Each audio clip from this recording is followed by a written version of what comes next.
Hi guys, it's me, Joseph Livingston again, and for this video that I'm going to dedicate to the month of love, February in 2025, I would like to discuss something that I don't really talk about that much on the channel, and that be the love you share between humans and their pets. And I will be talking about the movie that I will be talking about in a second. But first, let me talk about a little bit of history behind 8 Below and me. So, a long time ago, when my mother and me and my father were all happy and stuff, we found out about a program that was Pilot that you could download stuff off the database, and then you could share it with their friends or make copies of movies and stuff. And my mother was like, you shouldn't take stuff that isn't yours, Joe. You should make copies of it. All this other stuff. Morality and legality and stuff like that. So I said, Mom, you can make DVDs, you can make music for your own stuff too, that you personally like too. She said, okay, that's fine, then do it however you want to. It's only alright when you do it for her too. So anyway, the illegal activity was fun and dandy. That's weird to think at me when she said that it was bad for me to do it myself, but when it involved something for her, she was like, okay, that's fine, do it then. I don't mind it. Legality at the window. So anyway, I would download movies and such. And my mother wanted us to eat Below, because at the time we had a lot of scam about meat. I will talk about her at the end of the video, and probably another one on top of that too, that further on down the road. Her name was Aurora, by the way, like the Northern Lights. So anyway, my mother wanted to see this movie the worst way possible. I thought it was just a little flop piece, another Bolto-like movie, I didn't really want to see it. And it bothered me that she wanted to see it too. So, I said, this is a valuable space on my desk that I could be burning this to. Let me play a prank on her. Let me say that I'm downloading Eat Below and put something else on there instead. So I do that, much to her chagrin. As you can imagine, it was a horrible trick, I admit, but it was so pretty funny to see your face in disappointment like that. Now it doesn't seem so innocent and playful.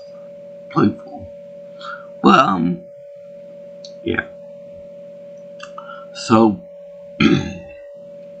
we got this movie, and I just saw it on YouTube for free.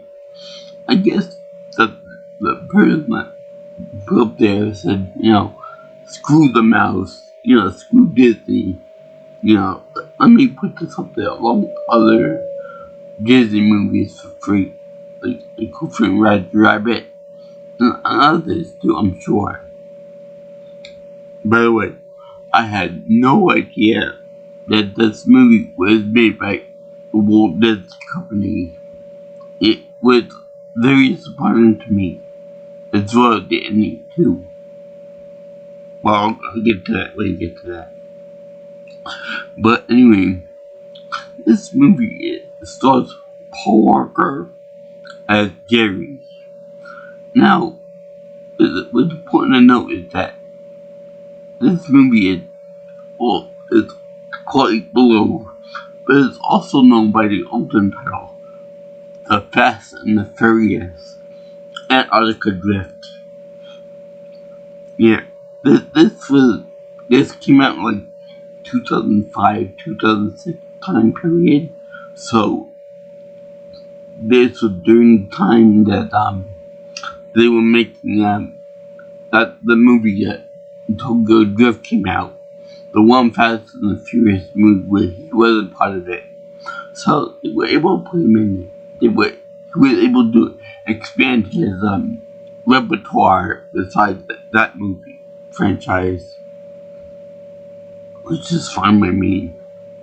Anyway, I make no guarantees that that's the only Fast and the Furious joke I'll make during this movie, because there are quite a few of them. So he plays with Bruce Greenwood, aka Commander Pike from the newer Star Trek reboot, I should say, where they rehash Khan's backstory. He plays Davis, an over-eager meteorologist, general scientist, looking for meteorites. I think it was from the planet Mercury, I think. And I think that this is also based on a true story too. So they also got Jason Biggs. We all know him from American Pie, but he did other things too. And there's one, his name is Charlie Cooper. And it's funny.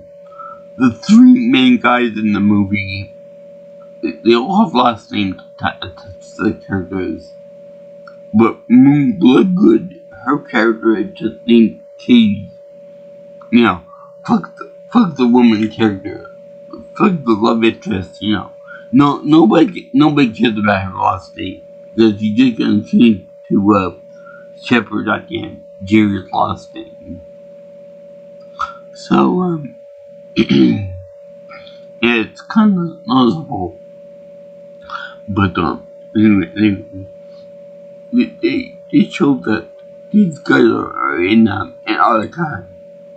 And I would actually like to see, back on the Fast and the Furious thing that I said before, I don't believe that they've ever had a Fast and the Furious movie that was based in Antarctica or any ice area, Alaska, Canada, the wintry Rocky Mountains, etc., etc., etc.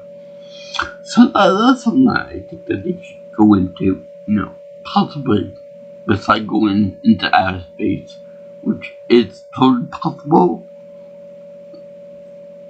Also, the same matter, I would like to think that if Paul Walker were alive today, God rest his soul, I like to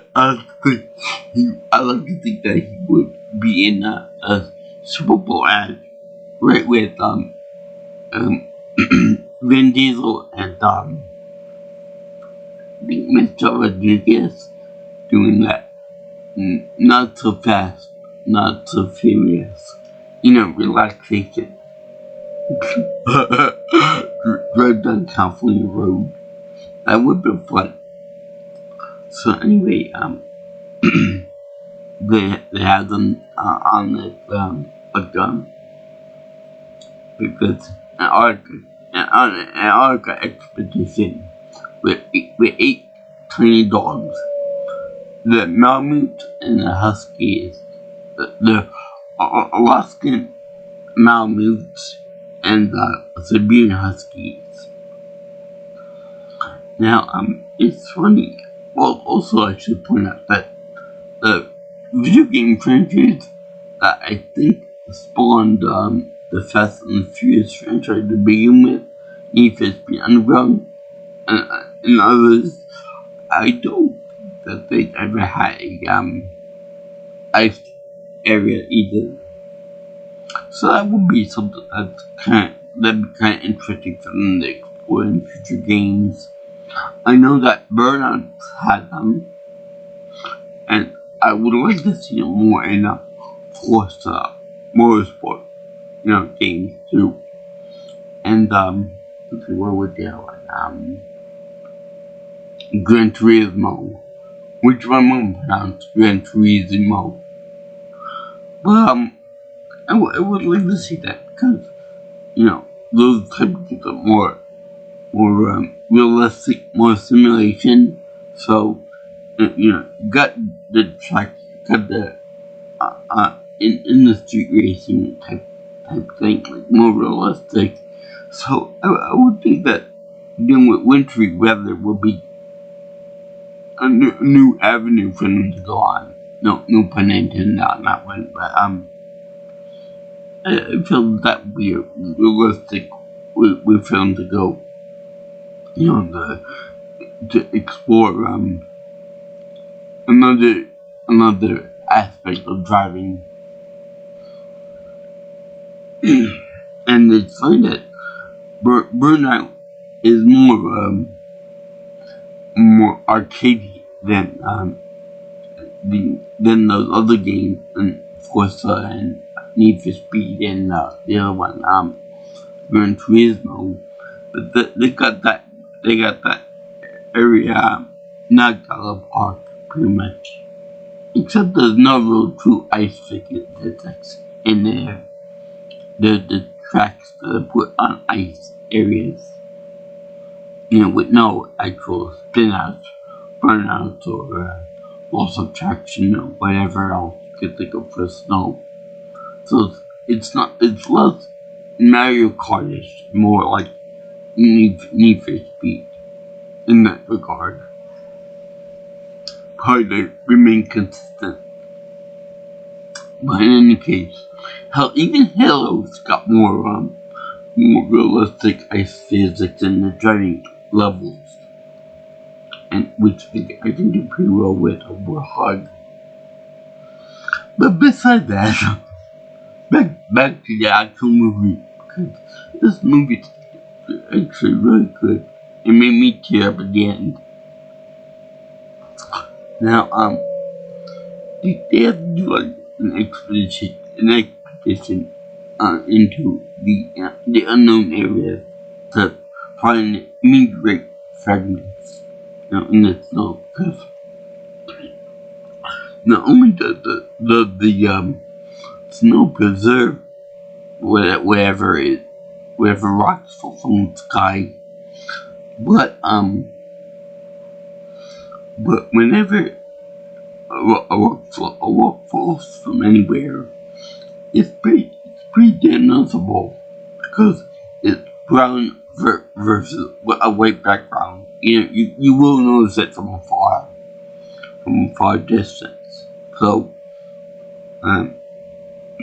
David wants to have Jerry escort him out to go find it. Now, this is what I find very interesting about these type of dogs. Huskies and Malamutes, because we always assume that dogs in particular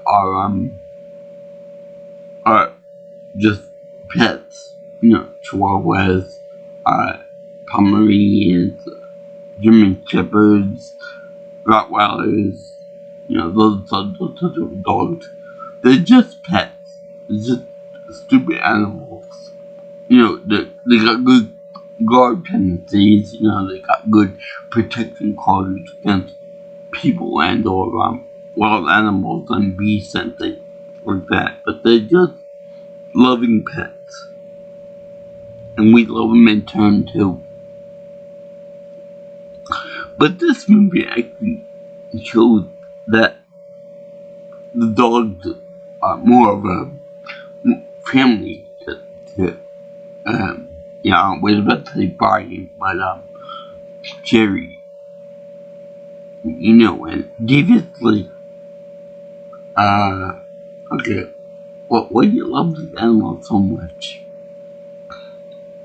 So, anyway, when you're a professional musher or guide in Arctic or Arctic environments, which by the way, Antarctica is so severe and so cold the weather that makes Alaska kind of look like beach weather by comparison. You know, when you're in that kind of inclement weather and you're guiding and stuff, and you got like a team of dogs like this, they eat, breathe, and sleep like the animals do. So that they're pretty much they're equally, they share the environment with them, with the dogs. That they are more of a team, and there is no I in team. In fact, when you have a group of these dogs, or maybe just one of the dogs, they view you as one of them. They view you as part of the pack. In fact, my mother and me used to have a dog, Aurora, and she was very strong. I mean, she almost ripped my mom's arm out of her socket many times, as well as myself. She was very strong and very loyal to both of us. My dad not so much, but I'll tell you about that when we review about Aurora too. But anyway, she was very strong, and she loved to frog in the snow. And she would spend hours on end on the snow playing around and frogging and, making some kind of woo-woo sound and all this stuff. But then she would come inside and take a shit right on the carpet. Right in front of my bookshelf and watch too in my narrow room at the time. Much to our aggravation. So, long story short, she used to consider us to be alphas and betas. My mother would be the alpha because she provided food for the dog, and I would be the beta. Not in a sexual, not in a sexual, no. He's a beta man and all that. Not like that at all. More like my mother was in charge. Not I was the second in command, if you will. But it's funny I should mention that because dog was very horny, and she would try to she would try to hunt me. She would go into her little sniffing phase, and she would try to hunt me. It didn't go anywhere, but something like this now, she would rear up on me, and yeah. When you got big dogs like that, it's kind of creepy and weird, and she's so strong and powerful, and she doesn't know her own strength. But beside the point, she was a good dog. I would happily get other animals like that, like Aurora. In fact, when I was watching this movie, one of them, Maya, the leader of the pack, looked a lot like my Aurora puppy face, or puppy head, whichever you prefer. So anyway, one thing I would like to get one day is, if I ever get the opportunity to do so, I'd like to get a dog like Max or Demon in Snow Dogs, which is a big black dog like that with piercing blue eyes, I think demon would be more appropriate for naming the dog that. So anyway, in this movie, that with the team, like real friendly and all that, they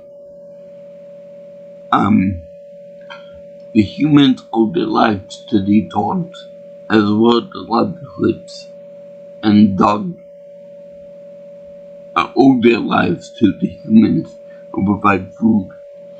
It's much more of a close-knit relationship, more so than just stupid dogs and stupid cats. Like, your own pet. These people are more friendly. I can't remember the fact on the few reference, their family. But these are the coworkers. They bust their ass for humans.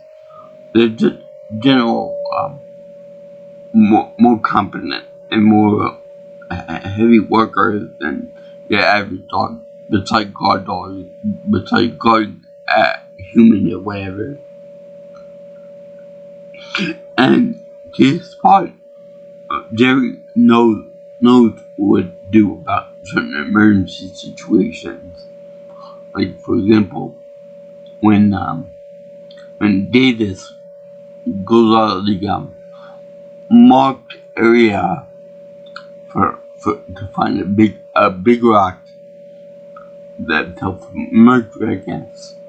You're like, be careful, Davis, You're out of my zone, so when you come back to me, like 5 feet away and stuff,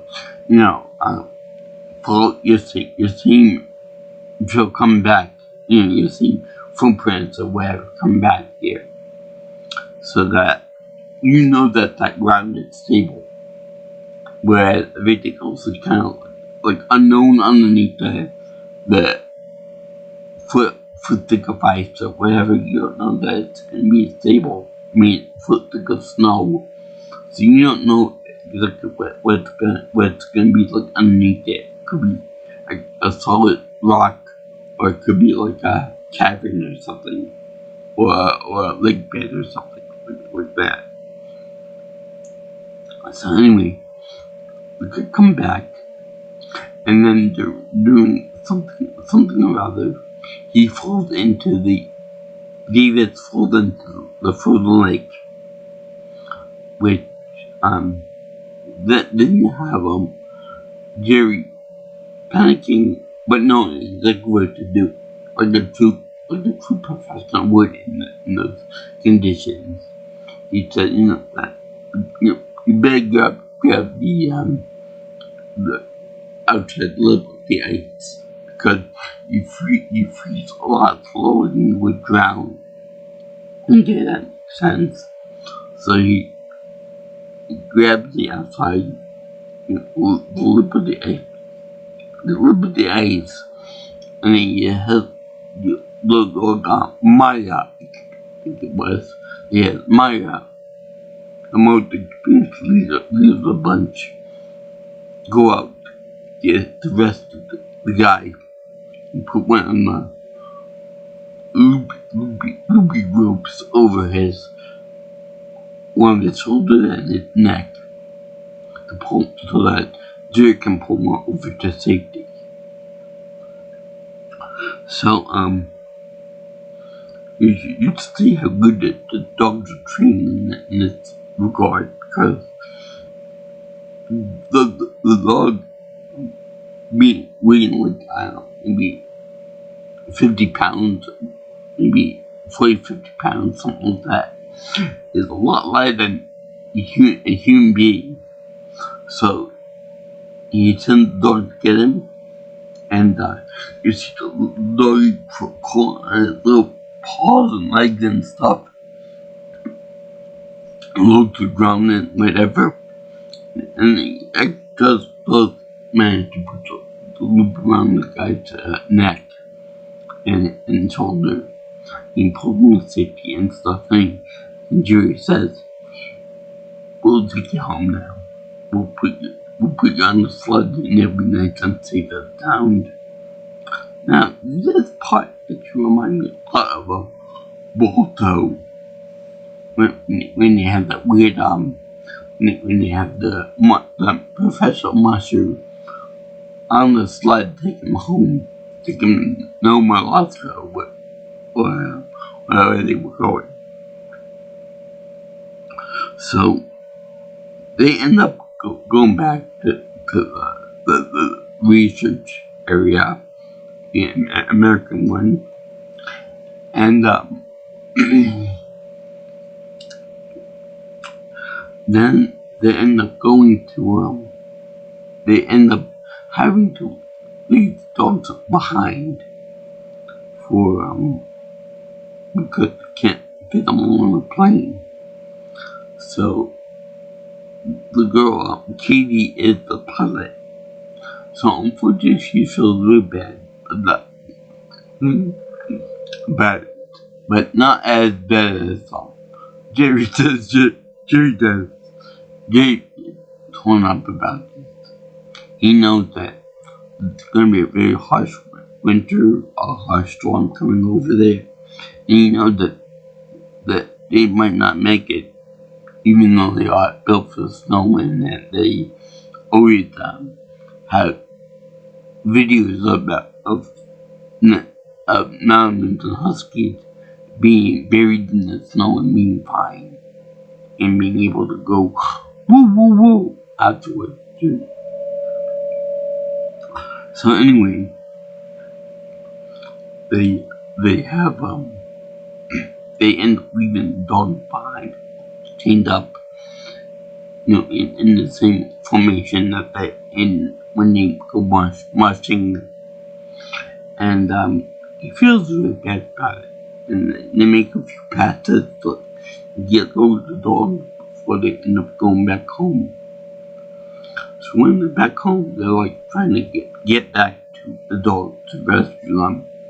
Meanwhile, the dog is probably like, "You son of a bitch, you left us here to rot after we had to get your friend out from wherever."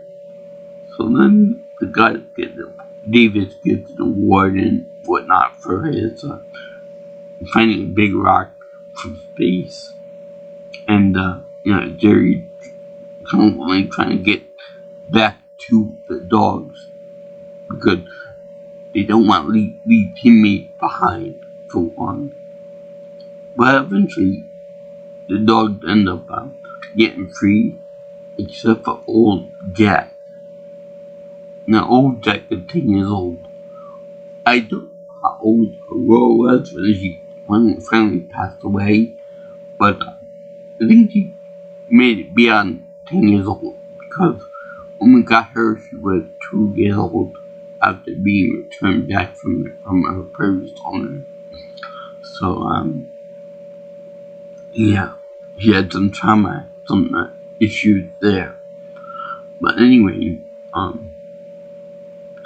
she would,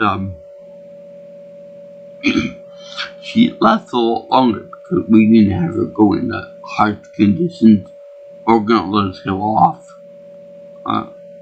Just a regular dog.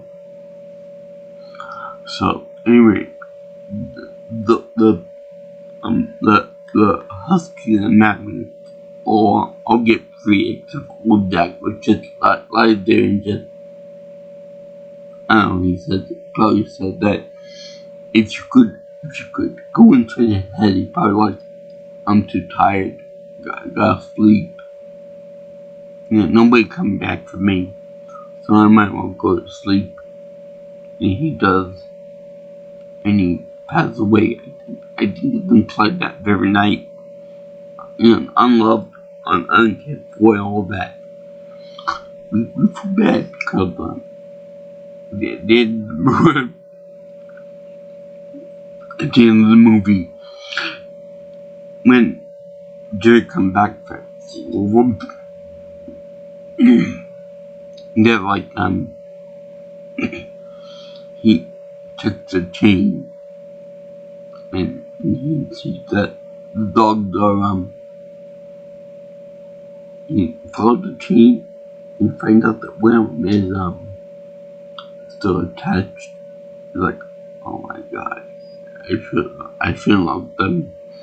I'm a bad guy. I'm a horrible person.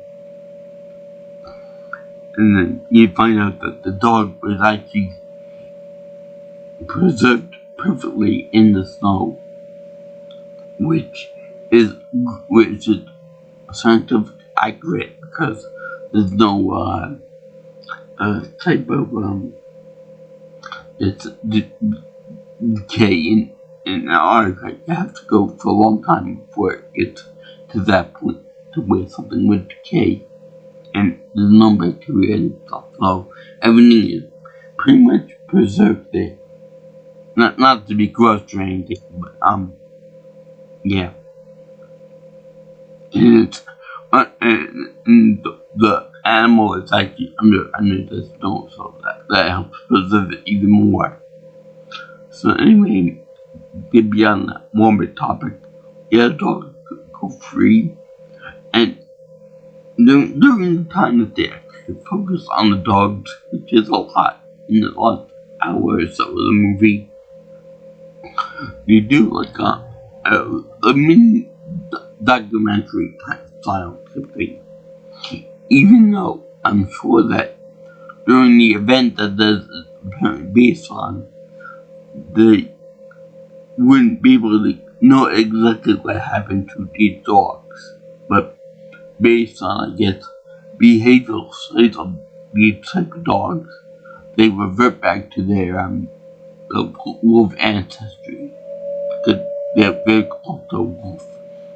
Malamutes even more so than huskies. But anyway, they show that dogs go into a pack mentality. Because Maya, the leader of the bunch, she becomes the de facto leader of the group. So you see a bunch of seagulls over there just minding their own business, and then one of them actually decides, hey, I want to eat. We all want to eat. We're hungry. The guy left us all chained up for a certain time period. He probably thought that he would be back for in a couple of days or a week at most. But no, it turned out they're alone for like over half a year.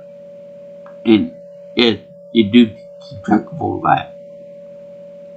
So anyway, they have one dog actually lull up the rest of the flock of birds.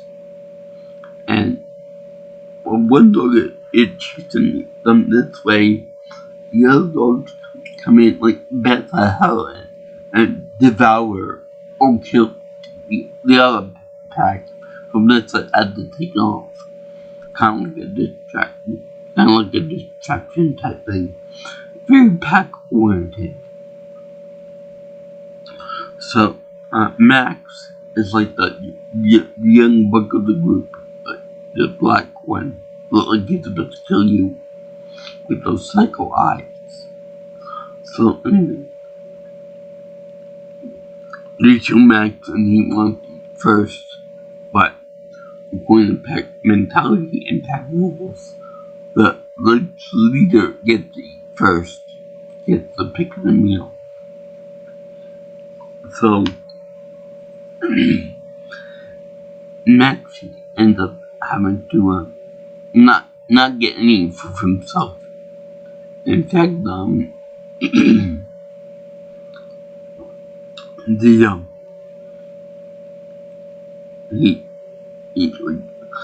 like on his forehead, like old ground, like when my rescued that guy in the first part of the movie. He's like, please give me some food, like real pet animals would react to that song. Like, please give me some food. Oh, with my belly, she'll my submission to you. I'll show my subservience to you, the tech leader and stuff. I'll give you respect, and but they won't have it because he got earn their respect, and eventually he does. But for right now, the main dog Maya, like, get away from my food. You know, they offered the people that offered to me because I'm here and I'm a good coordinator and stuff. So buzz off. So it takes later on. They have one of the dogs, the white dog, the pure white dog, actually sharing with the black dog, Maxie, which is very funny. You know, if they can end race issues with dogs, we can do it. We can do it easy. We can share with other people. You know, it doesn't have to be just dogs with low intelligence. No, if they can do it, we can do it. We can look beyond. We can be colorblind. We can share our resources with other people and other race and sensitive stuff.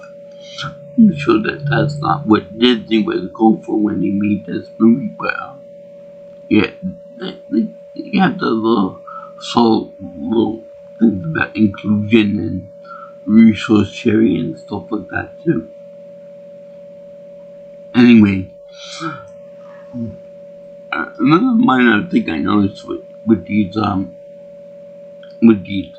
this movie is that, you know, Disney doesn't shy away from the fact that dogs are carnivorous, not actually eat other animals if they're hungry enough and if the pack demands it enough. And like with White Fang, more of dog eat dog world, more, no pun intended here, but dogs will attack other lots of animals. They will defend themselves, and they will attack other animals if they're not treated right and they're hungry enough. So that into play later on. But anyway, the dog shares her meal with Maxie, and it was a lesson learned. So eventually they find another station in which they raid the area and they food for themselves. They digress more into a pack of feral dogs, semi-feral dogs at this point. And unfortunately though, one dog actually does go down a cliff, like a Balto did with the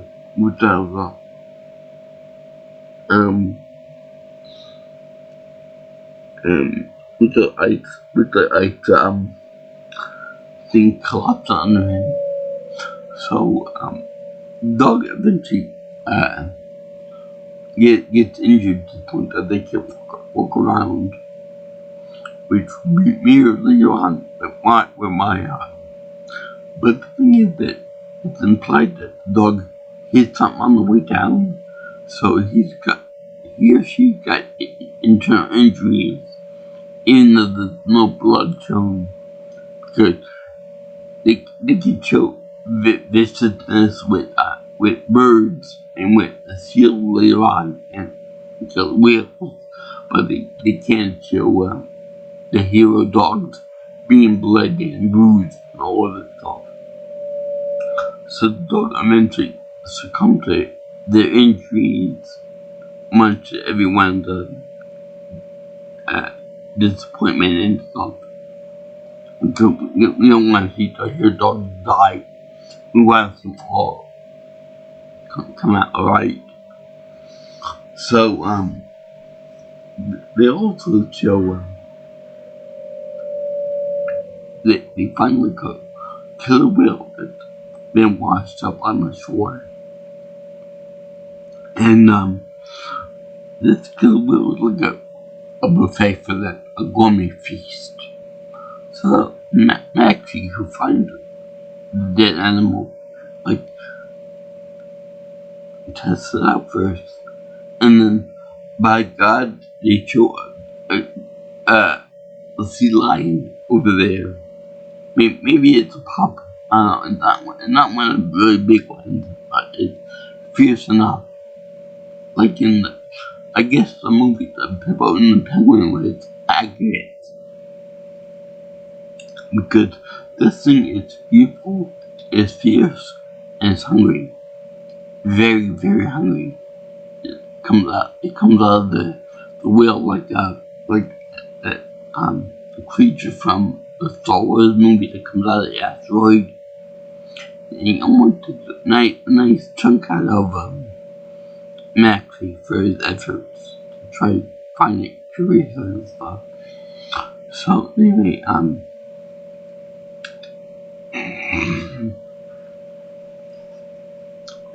they have they have they have this weird sea lion trying to defend its kill or its find. Much like the opposite of what you think of for killer whale than sea lion, because usually sea lions are the main course for the whales. So I guess it must be like, come bitch, come on, it's a dish best served cold. But living in this case, I wonder how many sea lions that whale took out before they were finally killed. So anyway, you see that Maxie is kind of outgunned in this case. But then they call on the rest of his pack to take him out. And the thing is that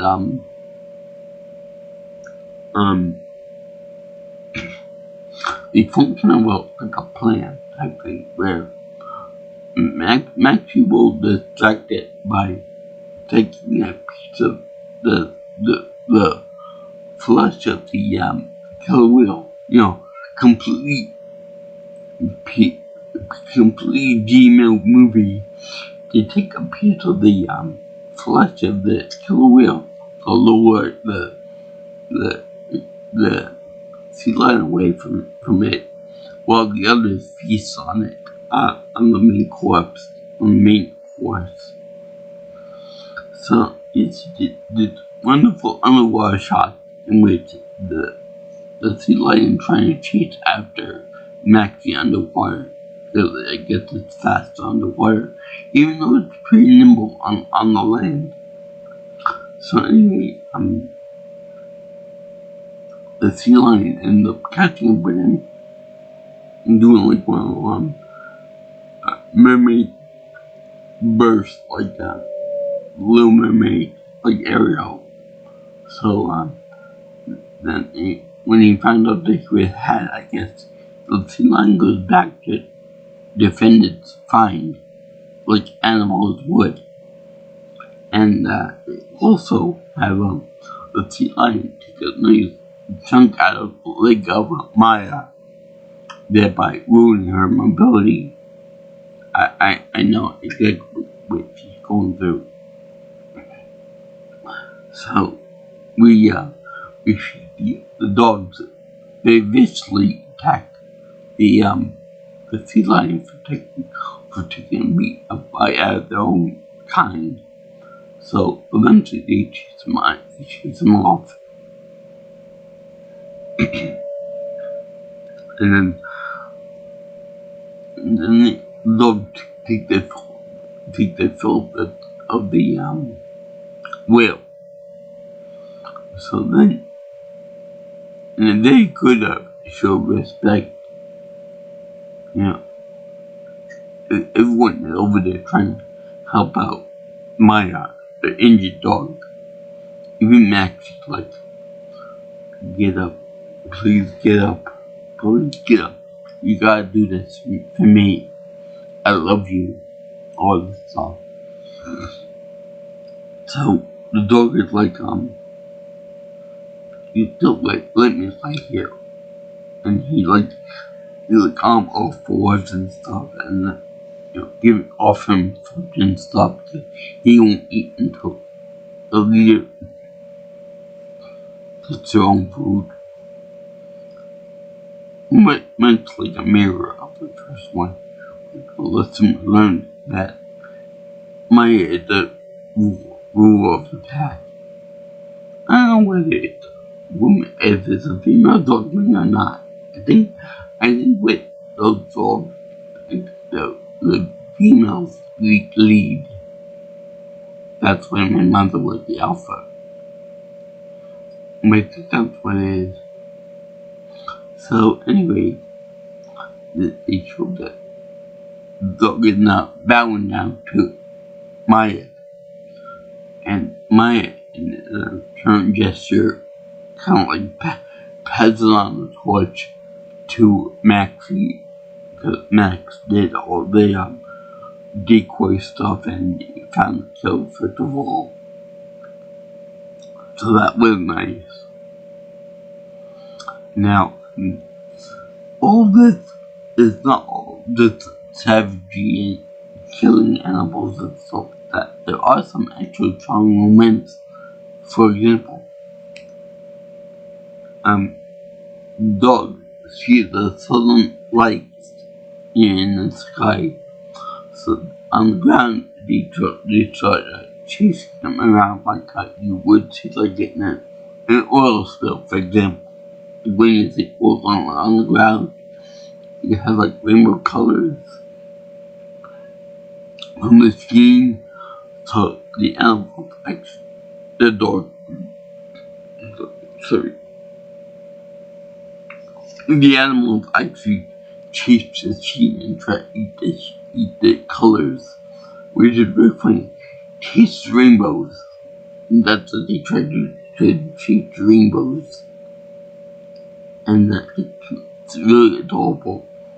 Made me think of my dog Aurora, who is chasing around stuff outside. So anyway,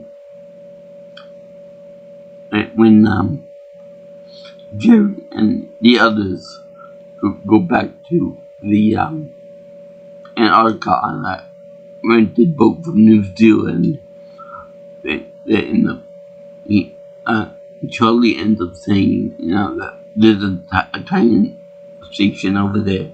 We can borrow the Lamborghini of all snowcats, which is a pun and is the end of that. I would go with Ferrari. That's my own personal choice.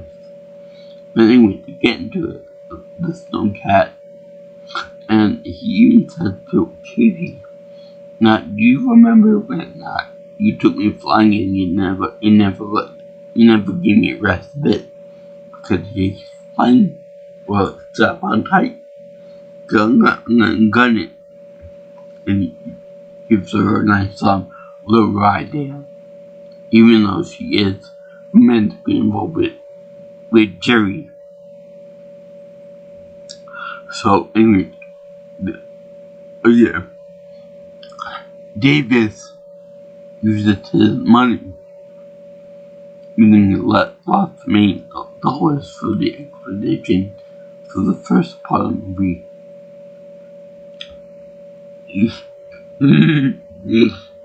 donates it to help Jerry and the others find their dogs, and he goes with them too. Because he just couldn't get enough for the weather. He just can't let it go. So anyway, they go and they find the dogs. And that's where they find out about the dog being building is still pretty much intact. He's like, I'm my bastard. I shouldn't live alone. He's like crying, which is bad because in the harsh winter area, that environment, tears can freeze up pretty quickly. So you feel really bad for the guy. And I believe that it was shot on location because it looks like your Arctic environment or real Arctic environment over there. And they also put lots of North Face jackets on. So anyway, they they're like calling out to the dogs, and dogs want to hurt the snowcat coming out. So they are mad kids. And the first dog that actually respond and come over a ridge, and he did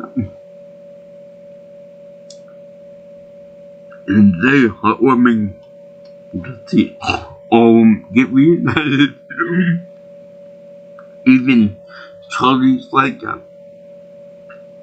happy to see them all, and it's really kind of sad because he knows that he lost one dog already, and the other one's missing altogether, and we worried about Maya also dying because she would just let the old Jack, she would like leave me alone and let me die and stuff like this.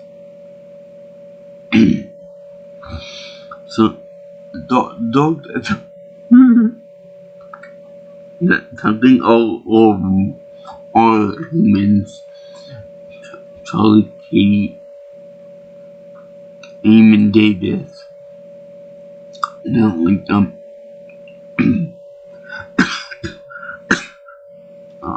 come back to me.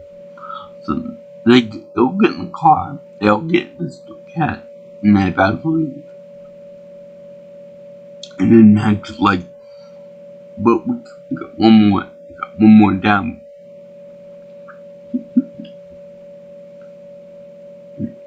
And like,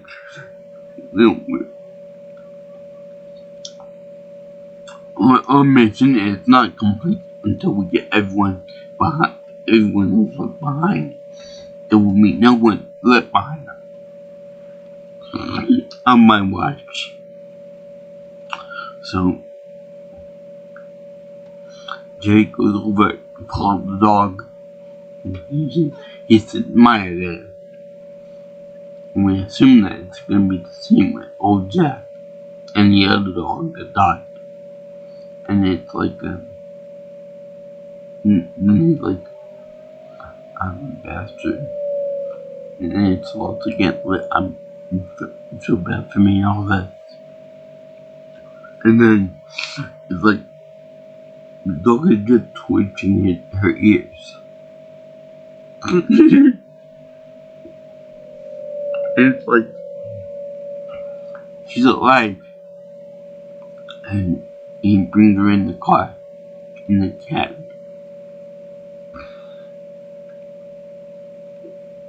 And drove. A dog cannot survive in this environment, but maybe a wolf can. But anyway, they rescue all 6 dogs because 6 out of 8 dogs ain't bad. 6 out of 8 dogs ain't bad. So then they go over to Jerry and Kate kiss, and then they block out the camera, and Charlie and David look at them in a peep show. The dog Maya ends up blocking them with her own head. And my dog did that too. They hit me and my mother. And she has a very hard head too.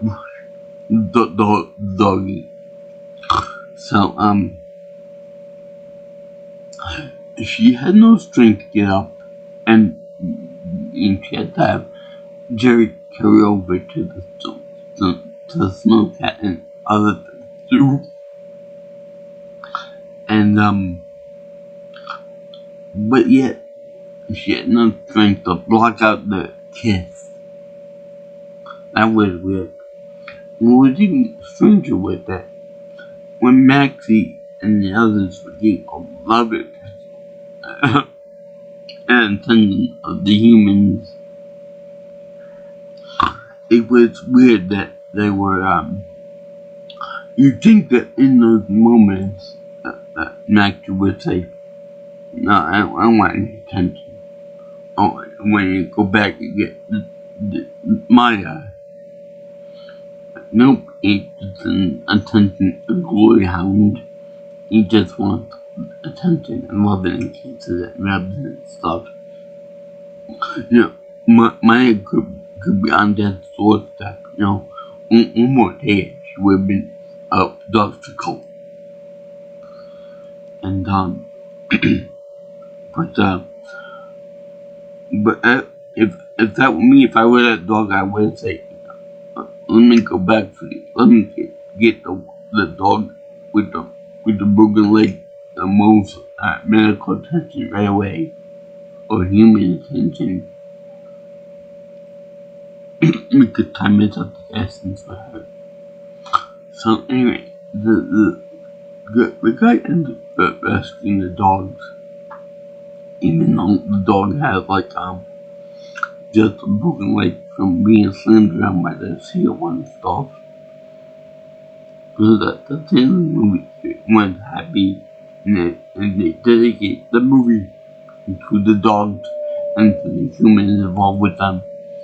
I'm guessing that Jerry gets a nice love from Katie and all that.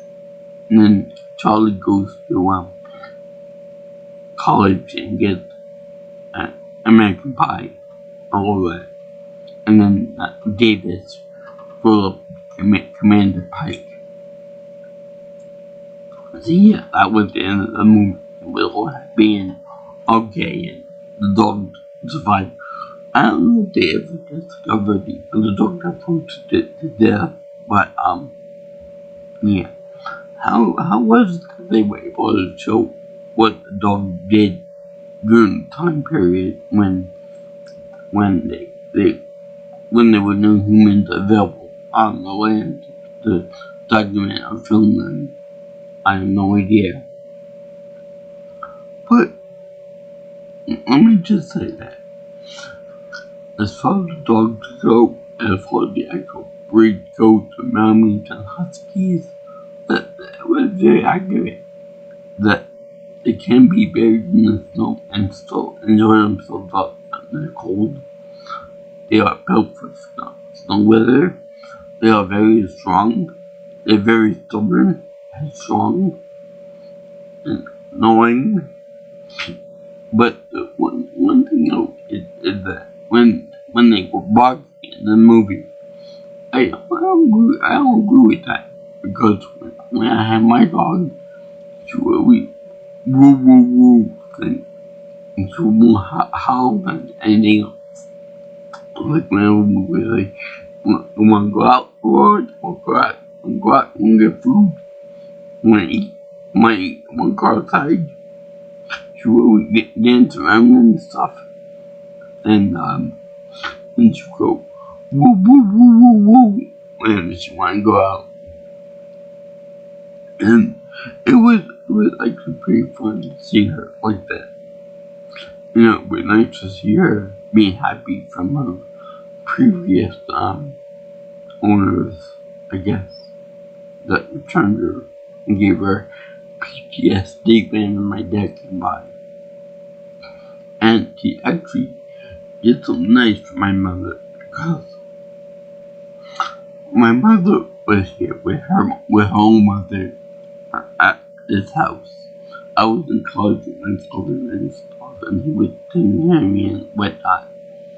So there was a bear problem over here, and this bear wanted to come inside the house, even though we had locked the door and there was no trash outside. He still wanted to come inside the house for food and whatnot.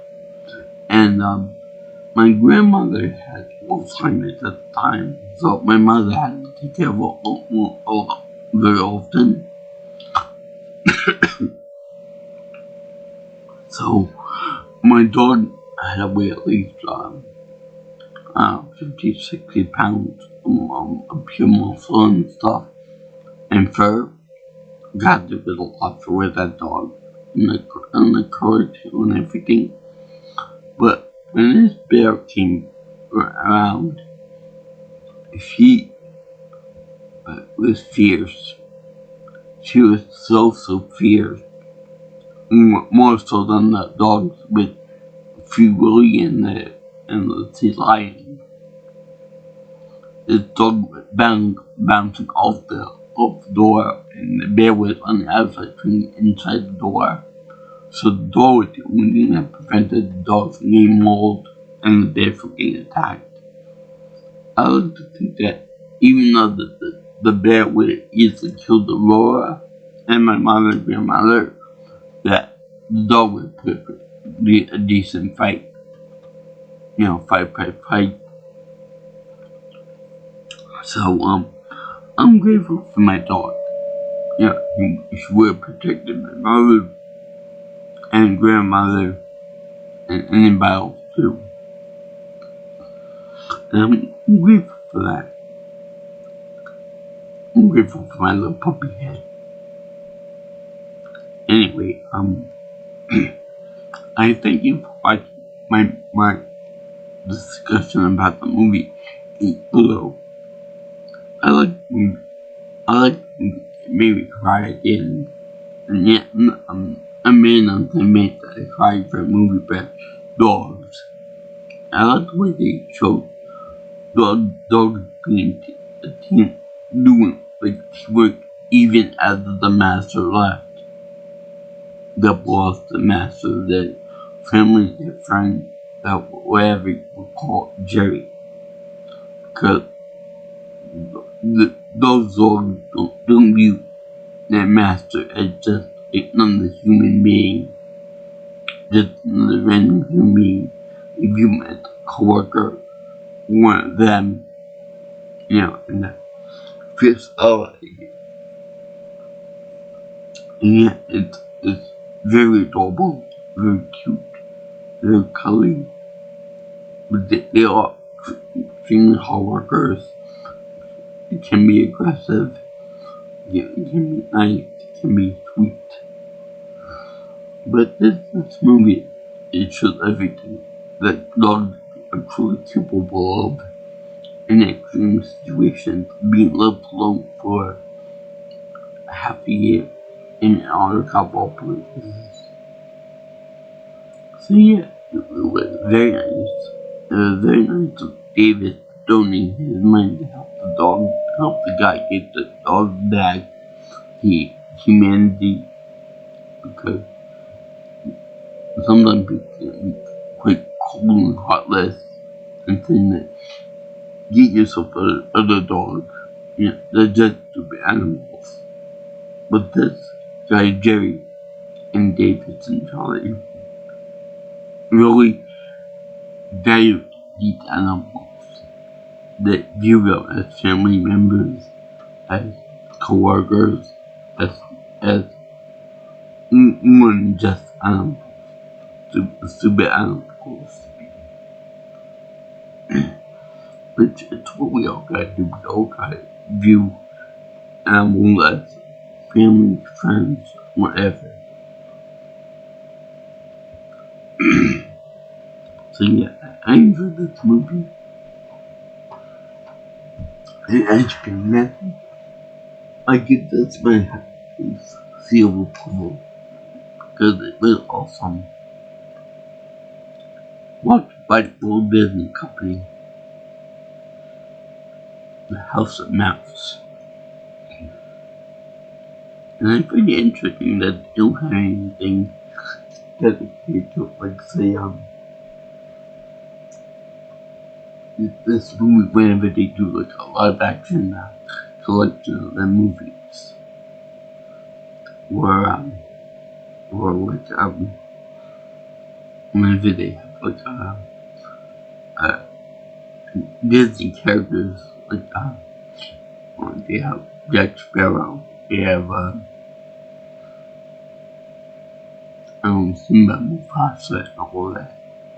And, Red Rabbit's on it too.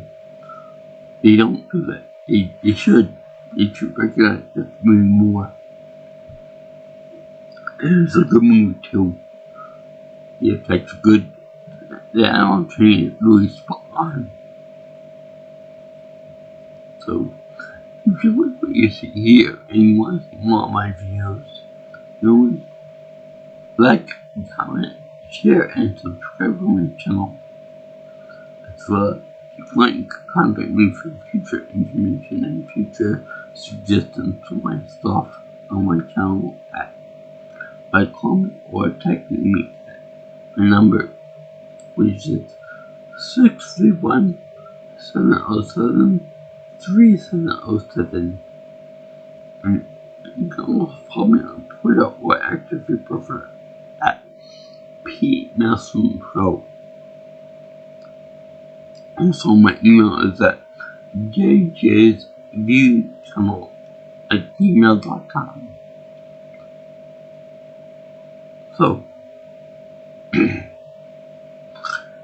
I love this movie. This movie is a good movie for the month of love, February 2025. It's a good movie to show about the love and the relations between people, but love and admiration you have for your animals, your pets. Co-workers, family members, sled dogs are all addicted and more to people that love and care for them and train with them and all that stuff. Sled dogs are like the Olympic athletes of the canine world, and they work hard, train with humans, so it's really nice. This movie for animal lovers and lovers of huskies and malamutes, like me. So, I salute all you guys and girls who like that kind of thing. Also, I'm doing that for people who like Paul Walker and Jason Biggs and Mr. American Pie, as well as Bruce Greenwood and Moon Bloodgood. The people, my brothers and sisters. Aloha. I'll see you in the next video. All you girls and guys in internet land. See ya.